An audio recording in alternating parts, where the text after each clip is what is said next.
Hey folks, it's Marvin Cash, the host of The Articulate Fly, and we're back with another Southwest Virginia fishing report with Matt Reilly. How are you doing, Matt? I'm doing great, man. How are you? As always, I'm just trying to stay out of trouble, and I think finally we've got this kind of funky early spring weather out of our system, and it looks like we're kind of back to kind of typical warming trend and no crazy like 32-degree nights, and I think that might be a trend that's going to continue. That's what Ellis Ward says anyway. He didn't know what the hell he's talking about. But today was kind of an odd day. We had a couple, Sunday was, or I don't know what day it is. Monday was kind of a scorcher. I think we hit like 88, 90, at least I was fishing up in Lynchburg, but, we had a bit of a cold front roll through today. We had some wind and, I think the high was like 70, 67, something like that. A little bit of rain, but it's looking like it's going to be in the kind of mid 70s to mid 80s for the foreseeable future. I wouldn't say a fair bit of rain, but there's a chance of rain about every day in the forecast starting this weekend. So, things are looking to be, kind of damp and seasonable. So, all good. Yeah. And I would imagine, right, probably more post-spawn fish than pre-spawn smallmouth at this point? Correct. Yeah. Depending on where you are, volume of fish in the system and all that. But I would say we're certainly post-spawn, a couple weeks post-spawn. And I was actually talking to a client of mine about that on the phone. When I say post-spawn, I'm really referring to, you kind of make it mean a couple of different things. You could refer to the summer as post-spawn, like diffusion throughout the river, set up to feed, spawn's totally over. When I say post-spawn, I'm referring to fish that have already like dropped eggs, and fertilized them, so males that are sitting on nests, I will either call nest guarding males or I'll call them post-spawn males. And then, females that have dropped eggs, they're immediately post-spawn as well. And they obviously don't guard nests like the males do, but it creates a certain attitude and demeanor within the fish. So it's something you have to consider. But yeah, our pretty standard timing throughout Southwest Central Virginia is somewhere between like the 12th of April and the 18th of April. You're gonna have a wave go off if temperatures are anywhere near 60 in that range just about every year. So we're certainly, I would say, about 2 weeks post the first wave of spawning fish. Yeah, got it. And I guess, it goes without saying, don't fish to the males on the nests. But, I also know that kind of, we'll just say, not summer post-spawn, but near post-spawn, kind of puts the fish in a funk. How long is it going to take for that to kind of work through the system before kind of the bite starts to kind of come back?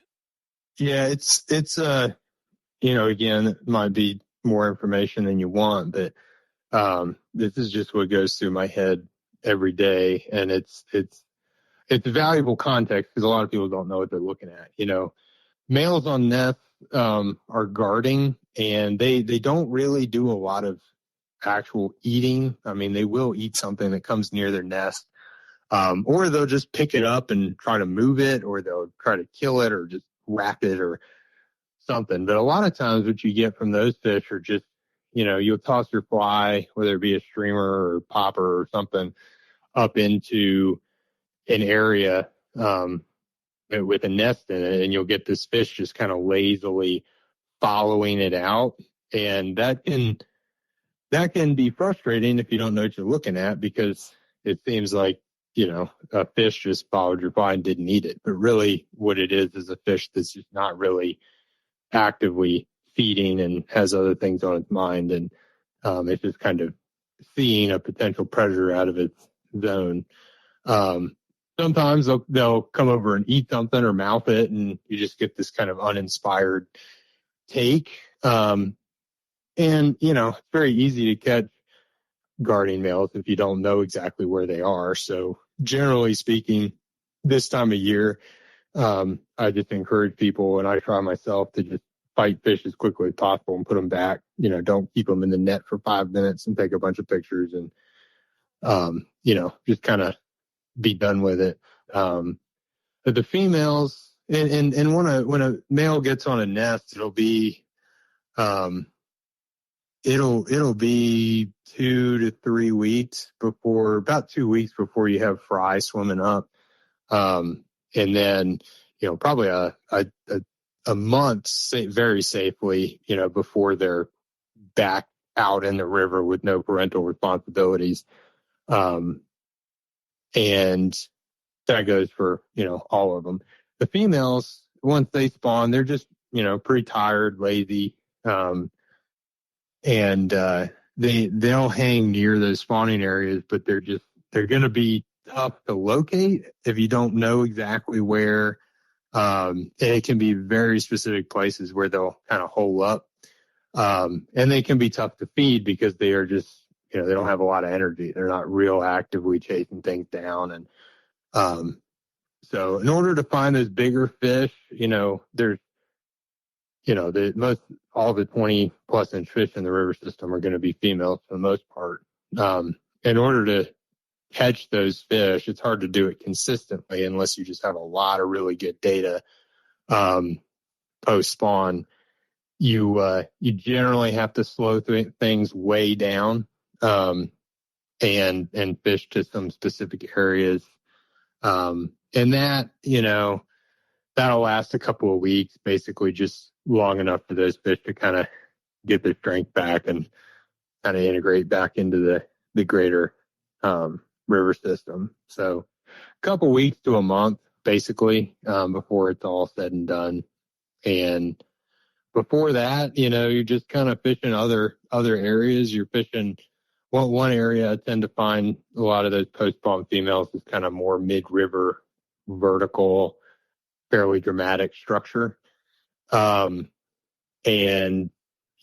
otherwise just fishing current seams and stuff like that, where you'll find fish that are not actively guarding nests.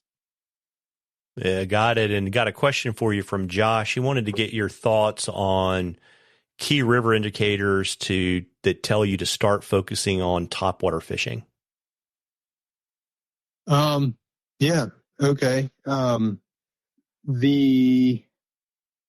I'll just kind of go off the cuff here, I guess. There's really, I say this a lot, but there's a couple of different genres of topwater fishing. If we're talking bug fishing,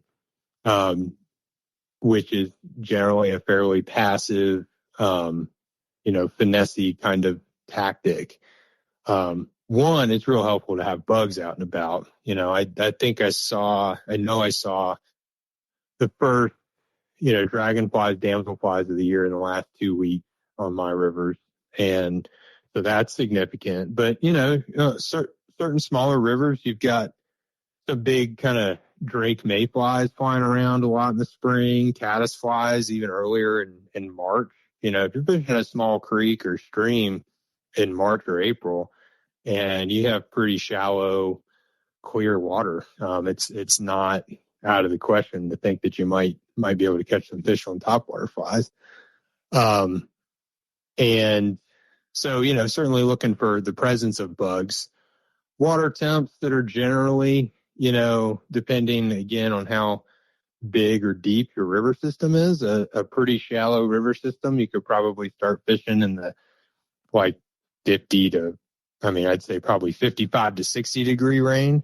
If the water's low to normal, just understand that when you're in that water temperature range in the spring, you're generally not, the fish are still pre-spawn. They're actively keying in on bigger food sources. But comfortably by 60 degrees, you could do that a lot of places. And what else?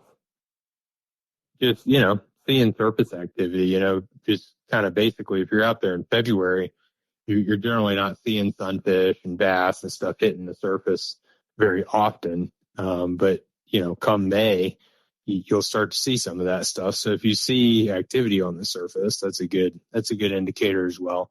And like I mentioned earlier, with just kind of the general demeanor of the post-spawn females this time of year, a really passive approach like that, especially if you know exactly where a fish lives, can be a really effective thing, because a bug or an insect imitation plop down on the surface, it fishes when it's sitting still, and there's a lot of food value there, and it's not going to require that fish to really catch anything. It's kind of like when we have really hot water temps in the summer, you can catch the biggest fish in the river on a small bug just because they're trying to conserve energy.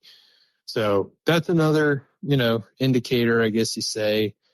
When it comes to other topwater stuff, poppers and divers and, just like kind of bait fishy, froggy stuff that, messing around on the surface, I would say, that can even fit into the pre-spawn program if you have water, more likely stream flows and temperatures that permit that. If the water's real high and real cold, you're probably not fishing topwater. But if it's, again, like 55 degrees and, maybe normal to a little low, and you want to fish a kind of a waking bait fish or, a swimming, diving, minnow bait fish kind of thing, I would say go for it. That's pretty much what I go for. And, try it out. You never really know what's gonna work until you do it, and it'll just play into your data for what the fish will do when. Yeah, there you go. And, folks, we love questions on the articulate fly. You can email them to us or DM us on social media, whatever's easiest for you. And if we use your question, I will send you some articulate fly swag. We're drawing for something cool from Matt at the end of the season. And Matt, before I let you go, you want to let folks know, where they can find you so they can book you and fish with you. And I know there are not a lot of lily pads out there probably between now and October, but you want to let folks kind of know what the situation is. Yeah. I always encourage people to give me a call, kind of regardless if you're interested in anything, just talking about fishing or setting something up in the future. I do tend to, I don't have anything really available until mid-October. But, cancellations happen pretty regularly, sometimes. And, things happen. So just always check with me. But for the most part, we're looking at musky season and stuff like that. But I'm not pushing real hard for any of that yet. But anyway, all that information's on my website, which is MattReillyFlyFishing.com. And yeah, feel free to reach out however you feel best. Well, there you go. Well, listen, folks, you owe it to yourself to get out there and catch a few. Tight lines, everybody. Tight lines, Matt. Thanks, Marvin.